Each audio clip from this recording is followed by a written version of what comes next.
రాత్రి కాలమందు చదువుబడిన వాక్య భాగంలో 7వ చరణాన్ని చదువుదాం. కొందరు రథములను బట్టి, కొందరు గుర్రములను బట్టి అతిశయపడుదురు, మనమైతే మన దేవుడైన యెహోవా నామమును బట్టి అతిశయపడుదుము. ఎవరంటున్నారు ఈ మాట? చెప్పండి, ఎవరంటున్నారు?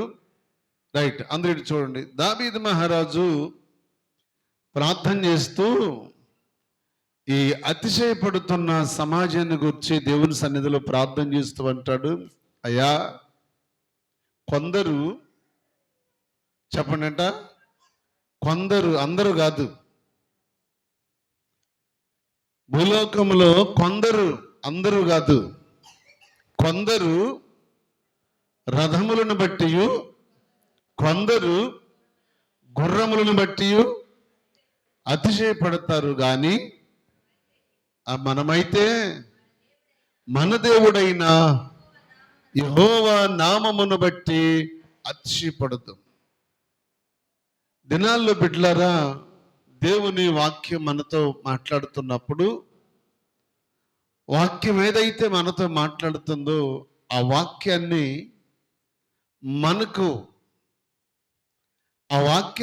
మనకు ఆధారం చేసుకుని వాక్యానుసారంగా వెళ్ళడానికి ఇష్టపడాలి.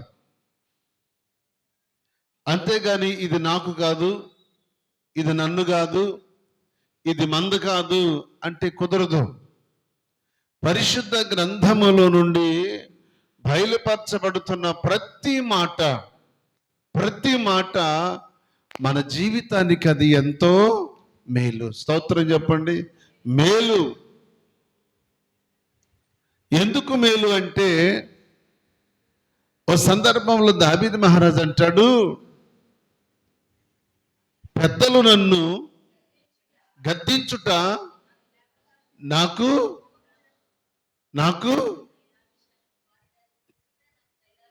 ఏంటంటే, పెద్దలు నన్ను గద్దించుట నాకు ఉపకారము, వారు నన్ను కొట్టుట నాకు తైలాభిషేకం. ఇట్టి అభిషేకమును నేను త్రోసివేయకుందునుగాక అని దావీదు మరో సందర్భంలో ప్రార్థన చేస్తాడు. ఎందుకు దీని గురించి ప్రార్థన చేశాడు అంటే, ఎవరు దావీదును గద్దించారు? దావీదు యొక్క చరిత్రలో, దావీదు జీవితంలో దావీదు వైపు చెయ్యి చూపించి గద్దించిన ఒకే ఒక వ్యక్తి ఉన్నాడు. ఎవరో వ్యక్తి? నాతాను ప్రవక్త. దేవునికి స్తోత్రం. నాతాను ప్రవక్త దావీదు వైపు ఏలెత్తి చూపించి గద్దించాడు. ఆ గద్దింపును తృణీకరించలేదు కదా. గద్దింపును దావీదు మహారాజు తృణీకరించలేదు. నేను రాజును, నాకేంటి తక్కువ, సైన్యముంది, ధనముంది, బలముంది, అంగుంది, ఆర్భాటం ఉంది, నాకు అన్ని విధాల అంగులున్నాయి అని దావీదు అతిశయపడలేదు బిడ్డలారా. దావీదు గద్దింపుకు లోబడ్డాడు. దావీదు గద్దింపుకు లోబడ్డాడు. దావీదు గద్దింపుకు లోబడి అంటున్నాడు, పెద్దలు నన్ను కొట్టుట నాకు తైలాభిషేకం, అట్టి అభిషేకమును నేను త్రోసివేయకుందునుగాక అంటాడు. ఈ రాత్రికాల సమయంలో మన జీవితంలో వాక్యానుసారమైన జీవితం కలిగిన బిడ్డలు, వాక్యాన్నితో పెనవేసుకున్న బిడ్డలు, దేవుని వాక్యం ఏదైతే మన దగ్గరకు వస్తుందో, వాక్యం ఏదైతే మనతో మాట్లాడుతుందో, ఆ వాక్యంలో మాట్లాడుతున్నప్పుడు మనలో ఉన్న బలహీనతలను మనం ఏం చేయాలి? సరి చేసుకోవాలి. నిజమే, ఈ పరిస్థితి నాది, నా పరిస్థితులను బట్టి ఈరోజు దేవుడు దైవజనుడి ద్వారా మాట్లాడుతున్నాడు. అంతేగాని నా గురించి ఎవరో చెప్పుకుంటారు, పాస్టర్ గారికి, అయ్యగారికి ఇన్ఫార్మర్స్ ఎవరో ఉన్నారు మొత్తం మీద నా గురించి చెప్పేవాళ్ళు. అంటే నీ గురించి సేవకుడికి చెప్పాలంటే నీ పర్సనల్స్ ఉంటారు చూసారా, నువ్వు అమితంగా ప్రేమించేవారు ఉంటారే, నీ ప్రతి రహస్యాన్ని చెప్తారే, అది వాళ్ళు పాస్టర్ గారికి ఇన్ఫార్మర్ అయితే చెప్తారు, లేకపోతే ఎలాగ చెప్తారు? అసలు ఒకళ్ళు చెప్పినా కానీ దాన్ని నేను పట్టించుకోను. నాకు అవసరం లేదు. అది ఆ సమస్య నాకు అవసరం లేదు, ఆ గొడవ నాకు అవసరం లేదు. ఎందుకో తెలుసా? దాని గురించి చెప్పవలసిన బాధ్యత నాకు లేదు, దాన్ని వినవలసిన బాధ్యత నాకు లేదు. ఆ విషయాలన్నీ విని వాటి గురించి ఆలోచించవలసిన నెస్సిటీ నాకు లేదు. ఎందుకో తెలుసా? దుష్టులు, దుర్మార్గులు, అసహ్యులు ఈ లోకంలో చాలా మంది ఉన్నారు, రకరకాల పరిస్థితులు. బిడ్డలారా, వాక్యాన్ని ఎవరైతే స్వీకరిస్తారో, వాక్యానుసారంగా ఎవరైతే బ్రతుకుతారో, వాక్యానుసారంగా ఎవరైతే జీవిస్తారో, దిద్దుబాటు కలిగి ఉన్న బిడ్డలే దేవునికి కావాలి. కానీ దిద్దుబాటును అసహించుకునే వాళ్ళు దేవునికి అవసరం లేదు. నువ్వు దేవుని నిబంధన అసహించుకున్నప్పుడు దేవుడు నిన్ను కూడా అసహించుకుంటాడు. దేవుని కట్టడ నీకు అసహ్యమైనప్పుడు ఆయన కూడా నిన్ను అసహ్యించుకుంటాడు. బిడ్డలారా, మనం దేవుని పిల్లలు, ఆయన పిల్లలు మనం.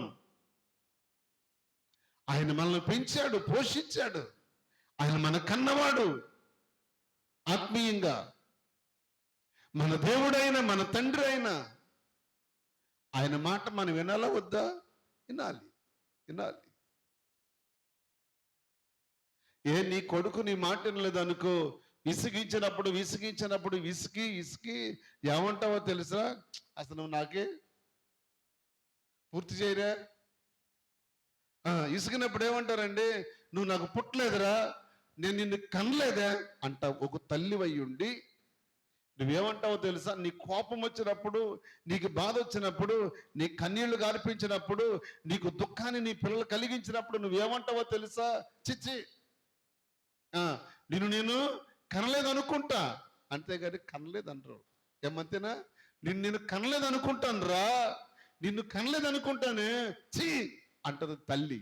ఎందుకు? తల్లికి దుఃఖాన్ని తీసుకొచ్చి పెట్టినప్పుడు, తల్లి హృదయం వేదనతో ఉన్నప్పుడు ఆ మాట మాట్లాడుతుంది. కానీ నువ్వు అన్ని మాటలు మాట్లాడతావే, నువ్వు ఎన్ని బాధలు పెట్టావు దేవుణ్ణి, నేను ఎన్ని బాధలు పెట్టాను. ఎన్ని బాధలు పెట్టామండి దేవుణ్ణి మనం. ఒకవేళ ఆయనే కానీ నువ్వు నా కొడుకు కాదు, నువ్వు నా కూతురు కాదంటే ఈరోజు మనం ఎక్కడుంటామా? ఉండగలమా? ఉండలేము. ఎప్పుడు మన పేరు భూమి మీద మరిచిపోయేవాళ్ళే. నా దేవుని బిడ్డలారా, దేవుని వాక్యానుసారంగా మనం బ్రతకాలి, దేవుని వాక్యంలోనే బ్రతకాలి, దేవుని చిత్తంలోనే బ్రతకాలి, దేవుని ఇష్టంలోనే బ్రతకాలి. ఆయన ఇష్టాన్ని మనం నెరవేర్చాలి. అది ప్రభు చెప్పాడు. నేను నా తండ్రి చిత్తాన్ని నెరవేర్చడానికి భూమి మీదకి వచ్చాను, నా తండ్రి చిత్తాన్ని నెరవేర్చడానికి వచ్చాను భూమి మీదకి. ఆయన అతిశయపడాలంటే ఆయన ఎంతైనా అతిశయపడొచ్చు.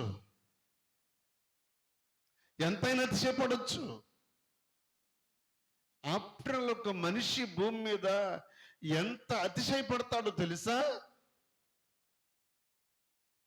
బిడ్డలారా, లక్షల మంది సైన్యమున్నా, వేల రథాలున్నా, లక్షల మణుగుల బంగారమున్నా, తుయ్యలనంత వెండి ఉన్నా, విస్తారమైన ఆస్తి కలిగి ఉన్నా, వాటన్నిటిని చూసి దావీదు ఎన్నడూ అతిశయపడలేదు. స్తోత్రం చెప్పండి. ఎన్నడూ అతిశయపడలేదు. అలాగ అతిశయపడిన వాడైతే, నేను రోజుని ఆఫ్టర్ ఆల్ ఈ తీసుకెళ్ళి కారాగారంలో ఏంట్రా అంటే బట్టలు వచ్చి తీసుకెళ్ళి నాతాను ప్రవక్తను వేయగలరు. కానీ ఈయన రాజు ఎదురుగా ఉండి హెచ్చరించింది ఎవరు? ప్రవక్త అండి. ప్రవక్త దేవుని చేత పంపబడినవాడు.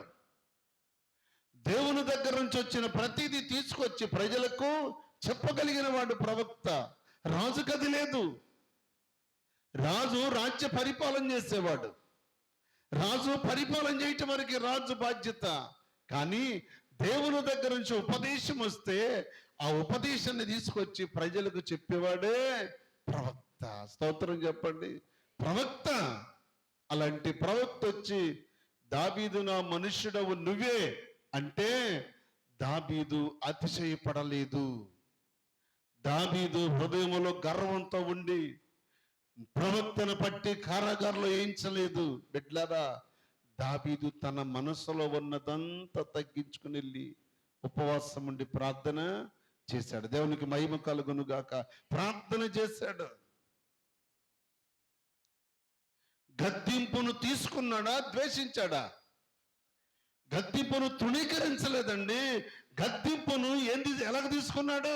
తైలాభిషేకంగా తీసుకున్నాడు. అలాగూ తీసుకున్న వాళ్ళే దేవుని సన్నిధిలో వర్ధిల్లుతారు. దేవునికి స్తోత్రం. అంతేగాని ముఖం మార్చుకొని మనసులో లోపల పెట్టుకుని లోపల బాధపడుతూ అనవసరంగా ప్రార్థనకు వచ్చానే, అనవసరంగా వచ్చి కూర్చున్నానే, ఇంట్లో కూర్చుంటే బాగుండేదే, ఇష్టమైన సీరియల్ వస్తుంది, దాన్ని కాదనుకుని వచ్చాను, ఇప్పుడు ఈ రాళ్ల దెబ్బలు నాకెందుకు, ఈ చెప్పు దెబ్బలు నాకెందుకు, ఈ వాక్యపు దెబ్బలు నాకెందుకు అని నువ్వు మనసులో బాధపడ్డావనుకో, ఆడంటాడు అనవసరంగా వచ్చావు నువ్వు. ఎవడనేది చెప్పండి. నీ మనసులో తలంపు పుట్టింది కనుక నీ తలంపును ఎరిగి ఆడుకోడు వస్తాడు. మన తలంపులు ఎరిగిన వాడు దేవుడైతే మన మనసులో కలిగిన ఆలోచన ఎరిగిన వాడు దుష్టుడు. అడిగి తెలుసు. అందుకే నేను అన్నానా అసలు ఇవాళ ప్రార్థనకి వెళ్ళొద్దని, నేను ఇంటికాడే అన్నానా ప్రార్థనకి వెళ్ళొద్దని, నా మాట కాదని వెళ్ళావు. అయిందా నీకు ఇవాళ నీ పని? అయిందా అంటాడు. బిడ్లారా, ఆడి పని కాదు, నీ పని కాదు, నా పని కాదు, మనందరి పని పట్టేవాడు ఆయన. స్తోత్రం చెప్పండి.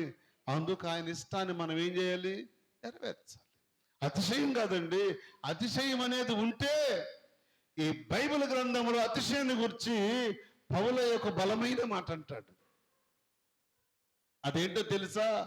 అతిశయం అంటూ నాకు కలిగితే నా దేవుని సిలువ తప్ప మరొక అతిశయం లేదన్నాడు. దేవునికి మహిమ కలుగును గాక.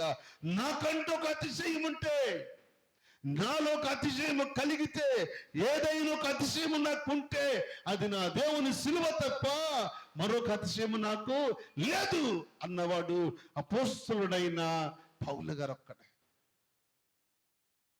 నీ అతిశయం ఏంటి? నీ అతిశయం ఏంటి? నువ్వు దేన్ని చూసుకుని అతిశయపడుతున్నావు? నీ అతిశయం ఏంటి అసలు? దావీదు మహారాజు అంటున్నాడు, కొందరైతే చెప్పండి, కొందరైతే రథములు బట్టి, కొందరు గుర్రములు బట్టి అతిశయపడతారు. కొందరు వెండి బంగారాలను బట్టి అతిశయపడేవాళ్ళు, ఆస్తిని బట్టి అతిశయపడేవాళ్ళు, అందాన్ని బట్టి అతిశయపడేవాళ్ళు, ఐశ్వర్యాన్ని బట్టి అతిశయపడేవాళ్ళు,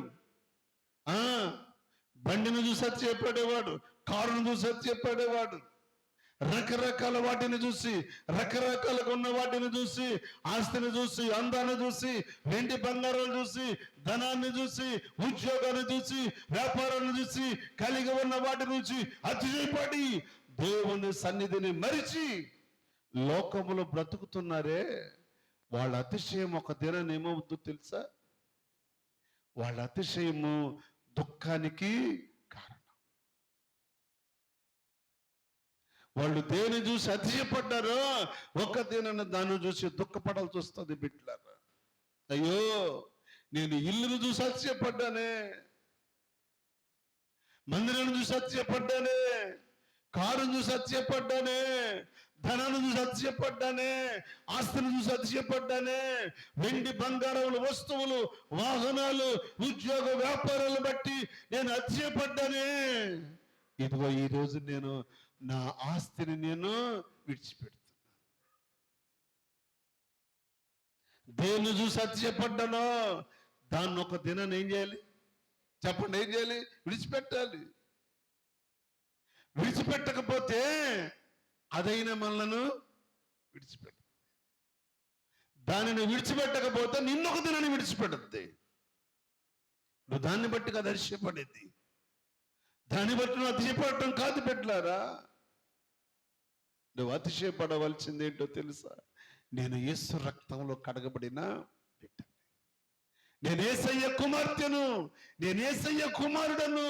నా ఆలోచనలు, నా ప్రవర్తన, నా నడవడిక, నా ఉద్దేశాలు, నా పనులు, నేను చేసే ప్రతిదీ నా దేవునికి ఇష్టముగా ఉందని అతిశయపడాలి.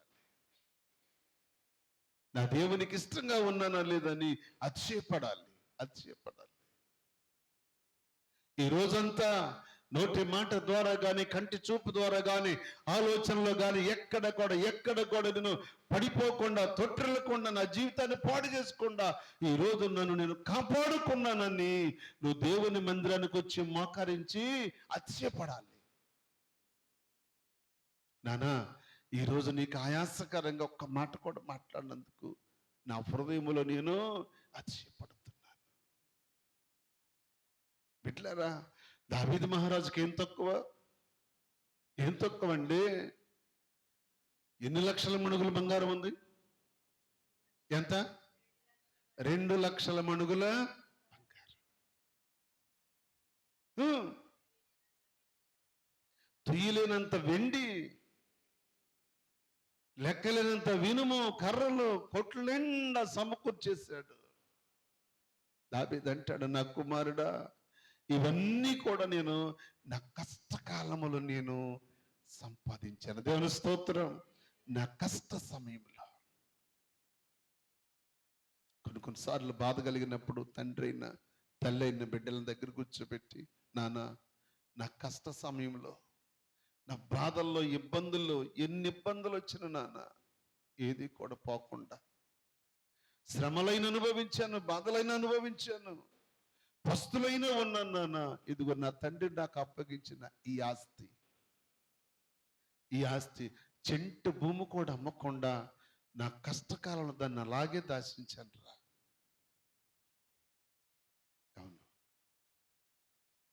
దానికి తోడు సంపాదించాను రా. అదొక అతిశయము.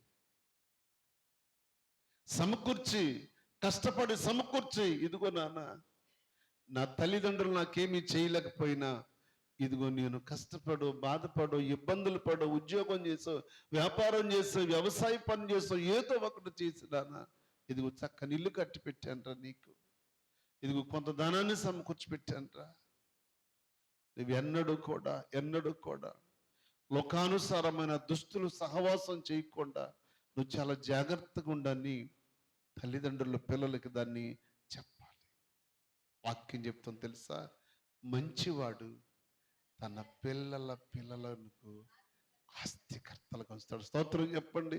మంచివాడు త్రాగుబోతు కాదు, తిరుగుబోతు కాదు, తిట్టిపోతు కాదు, తిండిపోతు కాదు, జోదగాడు కాదు, ఇష్టానుసారంగా బ్రతికేవాడు కాదు. ఎవడు అంటే మంచివాడు తన పిల్లలకు ఆస్తికర్తలుగా చేస్తాడు. దేవుని స్తోత్రం. మంచివాడు. నువ్వెంత మంచి కలిగి ఉన్నావో, నీ జీవితం ఎంత మంచిగా ఉందో, నువ్వెంత పరిశుద్ధత కలిగి ఉన్నావో బిడ్డలారా, ఏది ఉన్నా ఏది లేకపోయినా, ఒకవేళ ఆస్తులున్నా లేకపోయినా, వెండి బంగారాలున్నా లేకపోయినా, సర్వ సంపదలున్నా లేకపోయినా, క్రీస్తు ప్రేమను కానీ నీ బిడ్డలకు ధారాళంగా నువ్వు పంచిపెడితే అది కోట్ల కొలది ఆస్తితో సమానం. దేవుని స్తోత్రం. అదే కావాలి. నీ పిల్లలకి ఈ రోజున నువ్వేమి ఇవ్వగలుగుతున్నావు? ఏం చెప్పగలుగుతున్నావు? ఏం పెట్టగలుగుతున్నావు? అంతే. ఏం చేయగలుగుతున్నాం మనం? ఏం చేయగలుగుతున్నాం? ఎప్పుడు కూడా ఒకటి ఆలోచన చేసుకోవాలి. ఎప్పుడు కూడా నేనేం చేయగలుగుతున్నాను నా దేవుని కోసం? ఏం చేయగలుగుతున్నాం? ఏం చేయగలుగుతున్నాం? ఊరికే మందిరానికి వచ్చి మందిరంలో కూర్చున్నంత మాత్రాన ఏమి చేయలేవు. దేవుని కొరకంటూ నువ్వేం చేయగలుగుతున్నావు? నీ కుటుంబాన్ని రక్షించుకోగలిగితే అదే దేవుడు నీకు ఇచ్చిన ఆస్తి. దేవుని స్తోత్రం. అదే నీకు ఆస్తి. బిడ్డలారా, అందుకే దానియేలు 3:12 అంటాడు, ఎవరు అనేకులను దేవుని వైపు త్రిప్పుదురు, వారు ఆకాశ నక్షత్రముల వలె నిరంతరము ప్రకాశిస్తారు. దేవుని స్తోత్రం. ఎవరు తిప్పగలుగుతారు? ఎవరు మార్చగలుగుతారు? ఎవరికి సాధ్యమవుతుంది? ఊరికి అతిశయపడటం కాదండి, ఊరికి గర్వించటం కాదు. మన మధ్య ఒక ఆయన విలేకరులు వచ్చి అడుగుతున్నాడు ఆ తండ్రిని, ఏంటి అసలు ఏం జరిగిందంటే, నాకు బండి కావాలని పీడించాడండి, పలానా రోజుకల్లా నాకు బండి కావాలన్నాడు, లేకపోతే తాగి చచ్చిపోతాను అంటున్నాడు. అందుకే మేము వడ్డీకి డబ్బులు తీసుకొచ్చి 1,50,000 పెట్టి బండి కొనుక్కొచ్చాం. ఆ బండి వేసుకుని వెళ్ళాడు, మళ్ళీ తిరిగి రాలేదు. తల్లిదండ్రులు ఏడుస్తూ చెప్తున్నారు. చూశారు మీరు? ఎవరు చూసారా? ఫోన్లో, పేపర్లో చూసారా? చూసా నేను. విలేకరులు అడుగుతున్నారు, ఏంటయ్యా మీ అబ్బాయి ఎందుకు ఎలా చేస్తారంటే, ఏం లేదయ్యా, బండి కొనిచ్చాము, తీసుకెళ్ళిపోయాడు. సాయంకాలం ఒక వార్త వచ్చింది, మీ అబ్బాయి పలానా చోట బండి చెత్త చెత్త అయిపోయింది. మనిషి ఏంటి పరిస్థితి అంటే, మేమేమీ చేయలేం. మమ్మల్ని అంతగా పీడించి, తల్లిదండ్రులు వేదన పెట్టి, దుఃఖపెట్టి, మీరు బండి కొనకపోతే ఈ డబ్బా పెట్టి తాగి చచ్చిపోతానని బెదిరించాడయ్యా. అందుకే కొన్నాం, వడ్డీకి డబ్బులు తెచ్చి. అలాంటి పిల్లలు తయారవటానికి కారణం ఎవరు చెప్పండి? ఎవరండి? తల్లిదండ్రులే. వాడిని చిన్నప్పటి నుంచి సరిగ్గా పెంచకపోతే వాక్యం చెప్తుంది, తండ్రి గద్దించని కుమారుడు తండ్రికే విరోధి. గద్దింపు అవసరం, బెత్తను వాడటం అవసరం. ప్రతి దానికి దేవుని వాక్యం మనకు జవాబు చెప్తుంది, ఆధారమయ్యింది. బిడ్డలారా, దావీదును తన ఇంటి వారు తృణీకరించారు. ఎంతమంది అన్నదమ్ములు చెప్పండి? 7 8 మందా? 8వ వాడు దావీదు. మొత్తం మంది పిల్లలు అంటే 8 మంది అని చెప్పాలి. యెషయాకి ఎంతమంది అంటే 8 మంది పిల్లలు. 8 మంది పిల్లలు ఆఖరి వాడు ఎవరు? దావీదు. ఆఖరి వాడు, చిన్నవాడు అయిన దావీదును తల్లిదండ్రులు అందరినీ ఏమో ఇక్కడ ఉంచుకున్నారు. ఈ కడసారి పుట్టిన వాడిని తీసుకెళ్ళి గొర్రెల కాపరిగా పెట్టారు. తల్లిదండ్రులు తీసుకెళ్ళి గొర్రెల కాడ కాపలా పెట్టేశారు. ఎక్కడో ఎడారిలో కాపలా కాస్తున్నాడు. బిడ్డలారా, తల్లిదండ్రులు గొర్రెల కాడకు పంపించిన అన్నదమ్ములు లెక్క చేయకపోయినా దేవుడు దావీదు మీద దృష్టి పెట్టాడు. దేవునికి స్తోత్రం. అద్భుతం. అద్భుతం ఏంటో తెలుసా? దావీదు గొర్రెల దగ్గర కాపరిగా ఉంటూ సితారా తయారు చేశాడు. అవునా? దావీదు కర్రలతో సితారా తయారు చేశాడు. దానికి నారతాళ్ళు కట్టాడు, వాయించటం ప్రారంభించాడు. స్థానికంగా దాన్ని కట్టి, దాన్ని వాడుకుంటూ, దాన్ని బట్టి దావీదు పాటలు పాడటం ప్రారంభించాడు, పాటలు రాయటం ప్రారంభించాడు, స్తుతించడం ప్రారంభించాడు. అద్భుతం ఏంటో తెలుసా? ఇంట నుండి బయటికి వెళ్ళినందుకు దావీదు ప్రయోజకుడు అయ్యాడు. దేవునికి మహిమ కలుగును గాక. చాలా మంది బయటికి వెళ్ళి చెడిపోయిన వాళ్ళు ఉంటారు, ప్రయోజకులు అయ్యే వాళ్ళు ఉంటారు. దావీదు ఎంత ప్రయోజకుడు అయ్యాడు అంటే దేవుని సన్నిధిలో. బిడ్డలారా, తన అన్నదమ్ములకి ఎవరికి లేని ఘనత ఎవరికి వచ్చింది? దావీదుకు వచ్చింది. సింహాసనం మీద కూర్చునే భాగ్యం దేవుడు ఇచ్చాడు. నువ్వు ఎవరినైతే చిన్న చూపు చూస్తావో, నువ్వు ఎవరినైతే తక్కువ చూపు చూస్తావో, నువ్వు ఎవరినైతే హీనంగా చూస్తావో, ఒక్క దినాన నిషేధించిన రాయిని దేవుడు మూలకు తలరాయిగా చేస్తాడు. అదే సేమ్ యోసేపును చేశారు. త్రోసివేయబడిన వాడు సింహాసనం మీద కూర్చున్నాడు. గొర్రెల కాపర పెట్టిన వాడు సింహాసనం మీద కూర్చున్నాడు. ఎలాగో సాధ్యమైందో తెలుసా? అతడు దేవునికి ఇష్టడు. దేవుని మాట విన్నాడు, తృణీకరించలేదు. యోసేపును ఎన్ని రకాలుగా హింస పెట్టినా యోసేపు ఎవరిని తృణీకరించలేదు. దావీదు ఎవరిని తృణీకరించలేదు. అందుకే దేవుడు వారిని హెచ్చించాడు. కొన్నిసార్లు నిన్ను నన్ను పరీక్ష పెడతాడు దేవుడు. నీ వల్ల ఏంటి ఉపయోగం, నీ వల్ల ఏంటి ప్రయోజనం, నీ వల్ల ఎవరికి ఉపయోగం రా అని పలుసార్లు నీ వలన ఎవరికి ప్రయోజనం, ఇంటికి ప్రయోజనం లేదు, ఎవరికి ప్రయోజనం లేదని ఒకవేళ మాట్లాడి ఉంటే, తృణీకరించబడిన జీవితాలు కలిగి ఒకవేళ ఇక్కడ ఎవరో ఒకరు సంథింగ్ నాలాంటి వాడు ఉండొచ్చు. నీ వల్ల ఉపయోగం ఏంటి? ఎట్లారా, నా వల్ల ఉపయోగం ఏంటో ఆయనే చూస్తున్నాడు. దేవుని స్తోత్రం. నీ వల్ల ఉపయోగం ఏంటో ఆయనే చూస్తాడు. అందుకే నువ్వు దేన్ని చూసి అతిశయపడద్దు. నువ్వు దేన్ని చూసి అతిశయపడద్దు. ఏది కూడా ఒక దినం నీ దగ్గరది ఉండదు బిడ్డలారా. నువ్వు అతిశయపడితే అది నీ దగ్గర ఉండదు. నీకంటూ అతిశయం కలిగితే క్రీస్తు యేసు సిలువనే అతిశయంగా పెట్టుకో.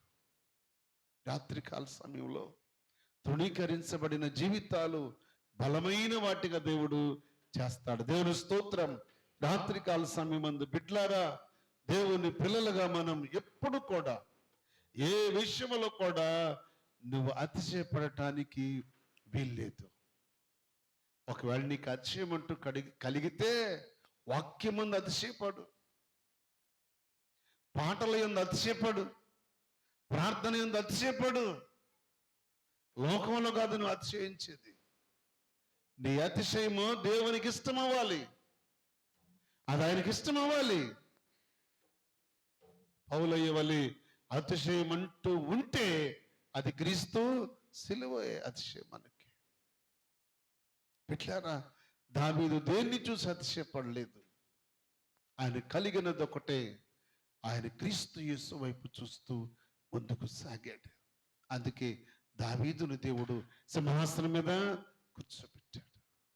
ఆయన అంటున్నాడు, దేన్ని చూసి మీరు అతిశయపడుతున్నారు? రథాల నుంచి అతిశయపడుతున్నారా? రథాలు నాకున్నాయి, వేల రథాలు ఉన్నాయి. గుర్రాలను చూసి అతిశయపడుతున్నారా? వేల గుర్రాలు ఉన్నాయి.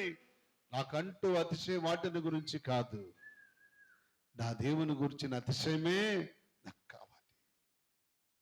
దేవుని గురించిన అతిశయం మనకు కావాలి బిడ్డలారా, కావాలి. జీవితంలో మనకి ఎన్నో రకాలుగా ఎదురవుతుంటాయి. ఓ మాట మీకు చెప్తాను. పరిశుద్ధ గ్రంథంలో రోమాపత్రిక 5వ అధ్యాయం 11వ వచనంలో, రోమాపత్రిక 5వ అధ్యాయం 11వ వచనం, అంతేకాదు మన ప్రభువైన యేసుక్రీస్తు ద్వారా మన దేవుని యందు అతిశయపడుచున్నాము. ఎవరి యందు? దేని యందు మన అతిశయపడేది? దేవుని యందే. బిడ్డలారా, ఈరోజు 4 అధ్యాయాల వాక్యం చదవగలిగాను. దేవుడు నాకు ఇచ్చిన సమయాన్ని బట్టి, నాకు ఇచ్చిన జ్ఞానాన్ని బట్టి, నాకు ఇచ్చిన కృపను బట్టి 4 అధ్యాయాలు చదువుకునే భాగ్యం ఇచ్చేవు నాయనా, నీకు వందనాలయ్యని అతిశయపడాలి. ఈరోజు పాట పాడే భాగ్యం ఇచ్చేవు ప్రభు, మందిరంలో అతిశయపడాలి. ప్రార్థన చేసే ధన్యత ఇచ్చేవు ప్రభు అని అతిశయపడాలి. అంతేగాని పాడేవాళ్ళని చూసి అసూయపడటం, రాసేవాళ్ళని అతిశయపడటం, రకరకాలుగా నువ్వు ఎవరిని చూసి అసూయపడొద్దు. అతిశయించాలి. అది ప్రభునందే అతిశయం. పౌలు అంటున్నాడు, ప్రభునందే అతిశయం మాకు. ఏంటి నీ అతిశయం అంటే? కాళ్ళకు చేతులకు సంఖ్యలు వేసి బండుకోలు వేసి తీసుకెళ్లి సరసాలలో పడేస్తే సరసాలలోనే మాకు అతిశయం. స్తోత్రం చెప్పండి. సరసాలలోనే మాకు అతిశయం. అరే సరసాల్లో పడేస్తే వీళ్ళేంట్రా కీర్తనలు పాడుతున్నారు, స్తుతిస్తున్నారు, ప్రార్థన చేస్తున్నారు అని జనాలు చూస్తున్నారు, పక్కన ఉన్న దొంగలు. ఏంటయ్యా మీ ధైర్యం అంటే? క్రీస్తు యేసు సిలువే మాకు ధైర్యం, అదే మాకు అతిశయం. ఆయన గురించి పాడకుండా, ఆయన గురించి స్తుతించకుండా, ఆయన గురించి ప్రార్థన చేయకుండా మరొకటి మాకెందుకు?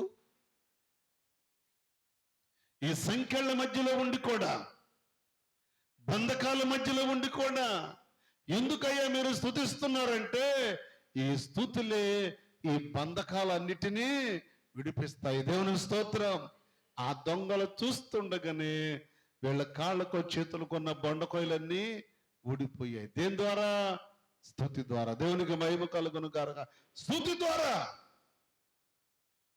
ప్రార్థన ద్వారా, పాటల ద్వారా వాళ్ళు దేవుని మహిమపరుస్తున్నారు కనుక దేవుడు వారిని చెరసాలలోని ఘనపరిచాడు. దేవునికి స్తోత్రం. మరి మనం ఏం చేయగలుగుతున్నాం? మనం ఎంత చేయగలుగుతున్నాం? ఎంత చేయగలుగుతున్నాం? ఏమ్మా, మీరు ఎంత ప్రార్థన చేస్తారు, మీకే రావాలి ఈ బాధలు? మీరు ప్రార్థన మానరుగమ్మా. ఆదివారం మానరు, బుధవారం మానరు, శుక్రవారం మానరు, శనివారం మానరు. అసలు మీరు ప్రార్థన మానరుగా. మీకెందుకు వచ్చిందమ్మా ఈ బలహీనత? అయ్యయ్యో, అంటే మనల్ని ఓదార్చినట్టు ఉంటుంది. ఓ ప్రక్కన మనకి చెప్పరే దేవుని మీద కోపం వచ్చేటట్టు చేస్తుంది అన్నమాట. జోఫారు, ఎలిఫజు, బెల్దాదు ముగ్గురు ఎవరు స్నేహితులు? యోబు గారి స్నేహితులు. వాళ్ళు ఎంతో ప్రేమించిన స్నేహితుల్లాగా వచ్చి యోబు గారిని మాటల చేత నలుపుతున్నారు. నువ్వింత ప్రార్థన పరుడివి, నువ్వింత గొప్పవాడివి, నువ్వు ధర్మ కార్యాలు చేసేవాడివి, దాన కార్యాలు చేసేవాడివి, నిత్యము ప్రార్థన చేసేవాడివి, అసలు చెడుతనాన్ని విసర్జించడం నీకంటే గొప్పవాడు లేడయ్యా అని మాట్లాడుతున్నారు. బిడ్డలారా, ఇన్ని మాటలు మాట్లాడుతుంటే యోబు భక్తుడు అంటాడు, మీరు నా ముందేమీ మాట్లాడద్దు, నా నుండి దూరంగా వెళ్ళిపోండి. కానీ మనమైతే వాళ్ళ మాటలకు ఏకీభవించి, నిజమే నా దేవుడు ఇలాగ చేశాడు నా దేవుడు, నేనంటే ఇష్టం లేదా, నేనంటే ప్రేమ లేదని దేవుడు నాకు ఈ బాధలు తెచ్చిపెట్టాడని నువ్వు మూలుగుతావు. కానీ వాళ్ళు మూలగలేదు బిడ్డలారా. వాళ్ళు అతిశయపడ్డారు. దేవునికి స్తోత్రం. వాళ్ళు అతిశయపడ్డారు, బాధల్లో అతిశయపడ్డారు, కష్టాల్లో అతిశయపడ్డారు, అవమానాలు నిందల్లో అతిశయపడ్డారు. అందుకే దేవుడు వాటన్నిటిలోంచి వారికి విడుదలిచ్చారు. నీకు నాకు విడుదల కలగట్లేదు అంటే, బాధ వచ్చినప్పుడు బాధల్లో మనం దేవుణ్ణి ఏం చేస్తున్నాం? ప్రార్థన చేయటం లేదు, ప్రాధేయపడటం లేదు. నేను సేవకుణ్ణి, సంఘానికి బోధించేవాడిని, దేవుడు నాకే బలహీనత తీసుకొచ్చి పెడతాడా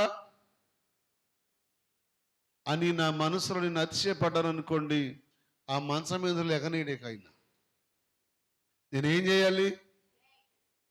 బాధ వచ్చిందనుకోండి, సపోజ్ నాకు ఫీవర్ వస్తే వచ్చిందని ఇంట్లో కూర్చొని నేను మందిరంలోకి వచ్చి ఏసరక్తం రాసుకొని కాస్త నోట్లు వేసుకొని ఎక్కడే కూర్చొని ప్రార్థన చేస్తూ ఉంటాను. ప్రభువా, నన్ను ఈ బలహీనతతో ఇలా ఉంచితే రేపు నీ బిడ్డలకు వాక్యం ఎట్ట చెప్పను? రేపు పొద్దున్న మీ బిడ్డలకు వాక్యం ఏమని బోధించను? ఈ బలహీనున్నై ఉండి, ఈ నీరసంతో ఉండి మీ బిడ్డలకు ఏమని వాక్యం చెప్పను? ప్రభువా, అయ్యా మీ దయ ఉంటే నన్ను బలపరిస్తే, నాకు ఆరోగ్యం ఇస్తే, ఈ బలహీనతల నుంచి నన్ను విడిపించయ్యా, రేపు నీ బిడ్డలకి వాక్యం చెప్పాలి ప్రభువా అని ఆయన పాదాల దగ్గర ప్రాధేయపడతా, బ్రతిమలాడుకుంటా, గోజాడతా ప్రభుని. నన్ను ఈ బాధల నుంచి విడిపించున్నానని బాధపడి ఏడుస్తా ప్రభు దగ్గర. అంతేగాని ఈ బాధలు నాకే రావాలా, ఈ ఇబ్బందులు నాకే రావాలా, ఈ కష్టాలు నాకే రావాలా, మాకే రావాలా, మా పక్క వాళ్ళు బాగానే ఉన్నారు, ఇంటి ముందు వాళ్ళు బాగానే ఉన్నారు, ఇంటి వెనక వాళ్ళు బాగానే ఉన్నారు, మాకే రావాలి కష్టాలు, మాకే రావాలి ఈ బాధలు, ఈ దరిద్రం అంతా మాకే రావాలా? ఏంటి పాపం ఏంటి, శాపం ఏంటి, మా మీదకి ఎందుకు వచ్చింది, ఏంటిది అంటావే కానీ అసలు దానికి మూలం ఎక్కడ నీవు కనిపెట్టవు. మూలాన్ని కనిపెట్టాలి. మూలాన్ని కనిపెట్టినప్పుడే వైద్యం చేయటానికి చెప్పండి తొందరగా అవకాశం దొరుకుద్ది. డాక్టర్ రోగాన్ని కనిపెట్టకుండా మందులేమి ఇవ్వడం. అలాగనే ప్రార్థన చేసే బిడ్డ, నీ బలహీనత ఎందుకు వచ్చిందో, నీ బాధ ఎందుకు వచ్చిందో, నీ కష్టం ఎందుకు వచ్చిందో దేవుని సమ్ముఖానికి వెళ్ళి అడగాలి ప్రభుని. దావీదు అడగనందుకే దేవుడు చూచి చూచి చూచి చూచి తన సేవకుడు పాడైపోతాడేమోనని ప్రవక్తనే పంపించాడు డైరెక్ట్గా. ఎవరు చెప్పినా వినడు, నువ్వే ఎలమని పంపించాడు. ప్రవక్త వచ్చి గద్దించినప్పుడు ఆ గద్దింపును ఏం చేశాడు? తృణీకరించలేదు, త్రోసివేయలేదు, కానీ అభిషేకంగా తీసుకున్నాడు. స్తోత్రం చెప్పండి. దాన్ని అభిషేకంగా తీసుకున్నాడు కనుక దావీదు జీవితం బాగుపడింది. ఈరోజు ఎంతమంది తీసుకుంటున్నారు? ఎంతమంది అండి? నా బలహీనతను బట్టేనేమో, నా అవిధీతను బట్టే, నా పరిస్థితిని బట్టే నేను దేవునికి ఇష్టరాలుగా ఉండనందుకే నా కుటుంబం మీదకి బాధలు వస్తున్నాయి. ఎన్ని రకాలుగా వచ్చిన డబ్బులు నిలవట్లేదు. కారణం ఏంటి? ఎన్ని రకాలుగా సంపాదించినా నా సంపాదన అంతా వెనక్కి వెళ్ళి చెప్పినప్పుడు మీరు అంటే చెప్పాలి, ఏ సంచి అది? సంచి. ఒకడు సంపాదించుకుంటా సంచులు వేసుకుంటూ వెళ్తున్నాడంట, సంపాదించుకుంటా సంచులు వేసుకుంటూ వెళ్తున్నాడంట. ఎంత దూరం వెళ్ళి సంపాదించినా మూట బరువు అవ్వట్లేదు, నిన్నట్లేదు. ఏంటని అతను చూసి పైకి లేపితే అడుగునేముందండి, బెచ్చం ఉంది. ఏసిరి అన్ని పోతున్నాయి. ఏంటయ్యిదంటే తాను పెట్టని గుడ్లను పొదిగిన కముజు పెట్టను పోలివన్నట్లు. బిడ్డలారా, దేవుని పిల్లలుగా మన జీవితంలో సరి చేసుకోమని దేవుడు చెప్పినప్పుడు చెప్పండి, ఏం చేయాలి? సరి చేసుకోవాలి. దావీదును సరి చేసుకోమని చెప్పాడు. అందుకే దావీదు దేవుని సముఖంలోనికి వెళ్ళి తన్ను తాను శుద్ధి చేసుకున్నాడు. దేవుని స్తోత్రం. శుద్ధి చేసుకున్నాడు, కడుక్కున్నాడు, ఒప్పుకున్నాడు, విడిచిపెట్టాడు, పశ్చాత్తాపడ్డాడు, అన్నపానములు మానేశాడు. దావీదు అంటాడు, నా కన్నీళ్ళే నాకు ఒక మాట అడుగుతా మిమ్మల్ని, ఈ కన్నీళ్ళు నోట్లో పడ్డోళ్ళు చెప్పండి, కన్నీళ్ళు ఎట్లా ఉంటాయి టేస్ట్? ఏమో చెప్పండి, అనుకున్న వాళ్ళు చెప్పట్లేదు. ఎట్టుంటాయి చెప్పండి? కన్నీళ్ళు ఎట్టుంటాయమ్మా? తీగుంటాయా? అయితే నువ్వు ఎప్పుడు ఏడవలేదేమో. కన్నీళ్ళు ఎట్లా ఉంటాయి? ఏమండి ఆనందరారు, ఇటు కన్నీళ్ళు ఎట్లా ఉంటాయండి? ఈయనకి చేదుకుంటాయంట, ఆయనకి చేదుకుంటాయంట కన్నీళ్ళు. మీకు ఎట్టుంటాయి? ఒప్పుకుంటాయి. అంటే వాళ్ళకి అనుభవం ఎక్కువ. ఆడవాళ్ళకి అనుభవం ఎక్కువండి. కన్నీళ్ళ రుచి అంటే వాళ్ళకి తెలుసు. ఎందుకో తెలుసా? చిన్నదానికి ఏడుస్తారు, పెద్దదానికి ఏడుస్తారు, టీవీ ముందు కూర్చుని కూడా కదా. భర్త ఏమనకపోయినా, అత్తగారు ఏమైపోయినా, ఎవరేమనకపోయినా ఏ ఏడుపు రానివాడు ఎక్కడ ఏడుతున్నారు ఇయ్యాలంటే టీవీల ముందు కూర్చొని ఏడుతున్నారు వీళ్ళు. అందుకే కన్నీళ్ళు ఒప్పుకోండి అంటున్నారు. టీవీల ముందు కూర్చొని ఏడ్చేవారులారా, ఆ టీవీని వదిలిపెట్టకపోతే చేయగలిగిందేమీ లేదు. నీ కన్నీళ్ళు ఉప్పుకున్నాయి అన్న సంగతి ఏది చెప్తుంది? కన్నీళ్లు ఉప్పుకున్నాయి అని చెప్పేది ఏది? నాలుక. కూర ఉప్పు తక్కువైందని చెప్పేది ఏది? నాలుక. రుచి లేదని చెప్పేది ఏది? నాలుక.